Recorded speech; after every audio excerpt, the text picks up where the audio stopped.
late to the party, but this one is too good to pass up. I was once on a US military ship, having breakfast in the wardroom, officer's lounge, when the operations officer, OPS, walks in. This guy was the definition of not a morning person. He's still half asleep, bleary-eyed, basically a zombie with a bagel. He sits down across from me to eat his bagel and is just barely conscious. My back is to the outboard side of the ship, and the morning sun is blazing in one of the portholes, putting a big bright-ass circle of light right on his barely conscious face. He's squinting and chewing and basically just remembering how to be alive for today. It's painful to watch. But then zombie OPS stops chewing, slowly picks up the phone, and dials the bridge. In his well-known "I'm still totally asleep" voice, he says It's OPS. Could you shift our bar, Pat? Yeah, 165. Thanks.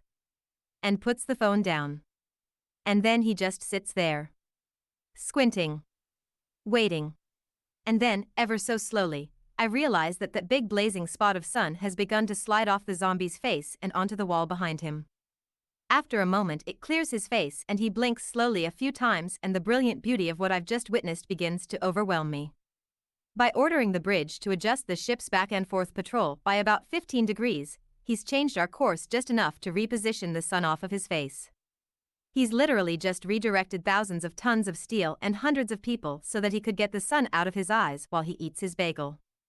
I am in awe. He slowly picks up his bagel, and for a moment I'm terrified at the thought that his own genius may escape him, that he may never appreciate the epic brilliance of his laziness, since he's not going to wake up for another hour.